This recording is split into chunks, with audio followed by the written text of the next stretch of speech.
orang-orang yang asam lambung itu adalah orang-orang yang saya tidak memvonis, tetapi dokter sendiri yang bilang sama saya kalau sebenarnya asam lambung itu diakibatkan karena mereka terlalu khawatir tentang sesuatu. Saya tidak bilang orang-orang asam lambung itu adalah orang-orang yang tidak punya pengharapan. No, tapi saya mau katakan bahwa iblis memang punya tujuan untuk mencuri pengharapan itu. Sekali lagi, iblis memang punya tujuan untuk mencuri pengharapan itu. Kenapa?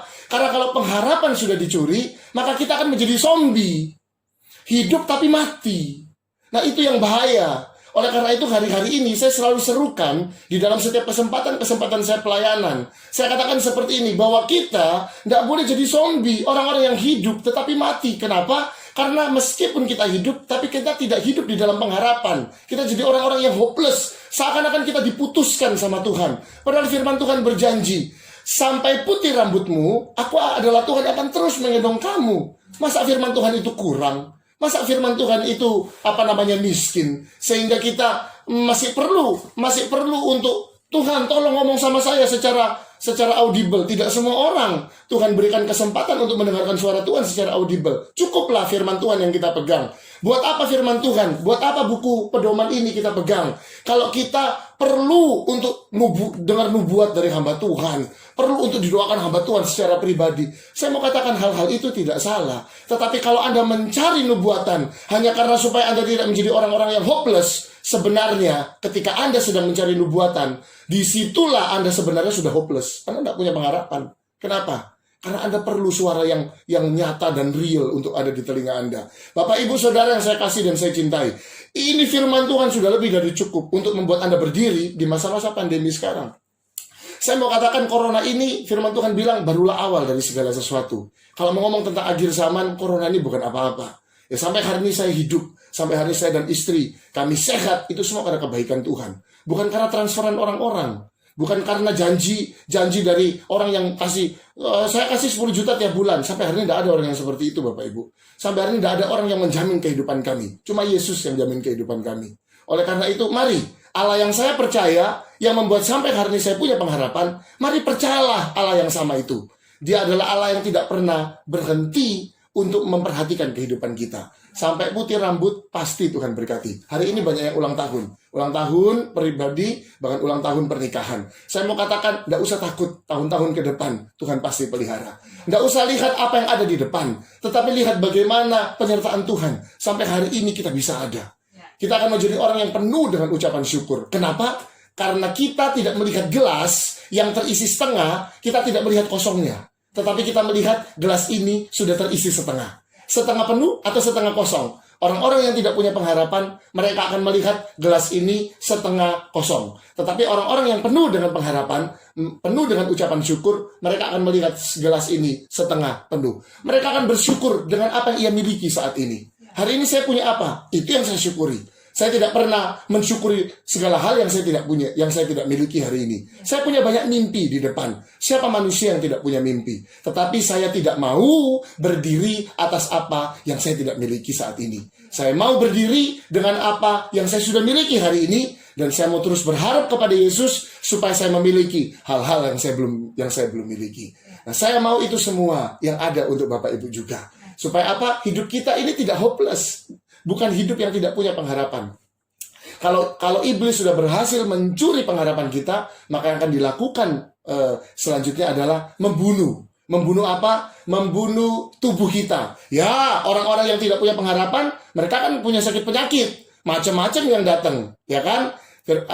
Penelitian mengatakan bahwa 90% sakit kanker itu disebabkan oleh karena sakit hati katanya. Oleh karena tidak punya pengharapan. Oleh karena khawatir dan takut. Itu katanya, Bapak Ibu. Nah, saya mau kasih tahu sesuatu. Kalau kita khawatir, penyakit yang paling umum terjadi dalam hidup kita itu asam lambung.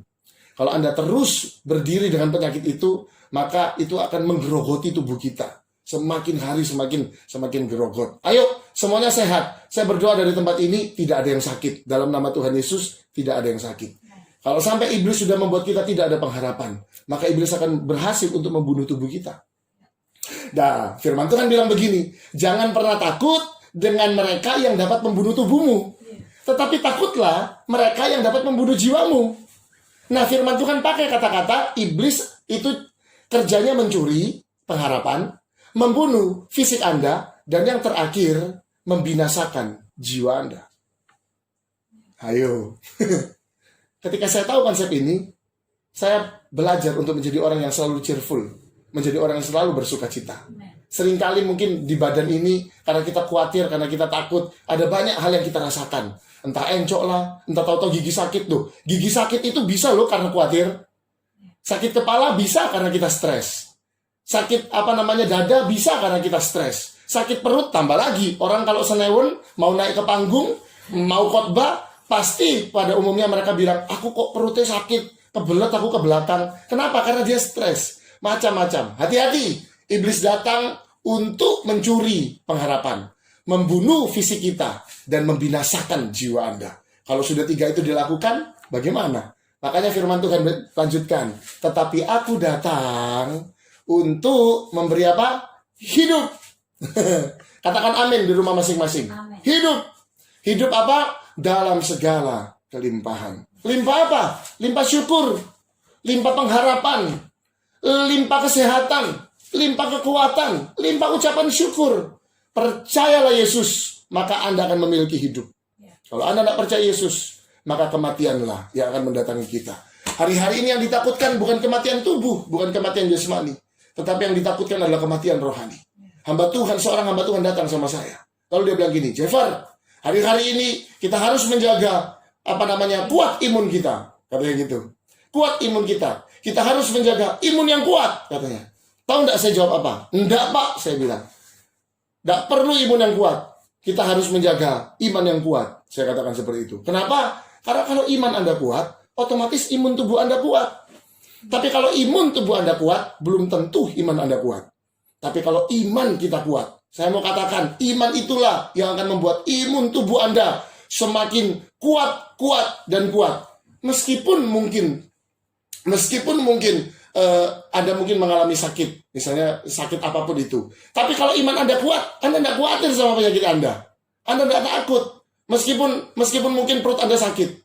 Tapi karena iman Anda kuat, Anda pasti pikir gini, wah sakit perut biasa ini. Tapi coba kalau orang yang imannya sedang tidak kuat, sakit gatel aja dipikir tumor.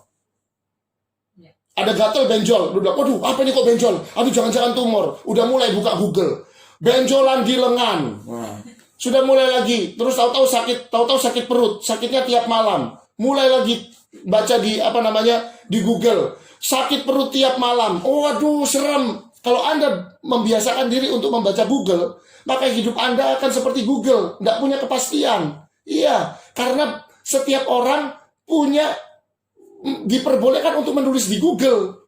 Lah ada yang bilang sakit ini, sakit itu, sakit ini, sakit itu. Wah, hopeless, bahaya, ya. Jadi malam hari ini, ayo hiduplah dengan penuh pengharapan supaya iblis tidak membunuh tubuhmu dan membunuh jiwamu.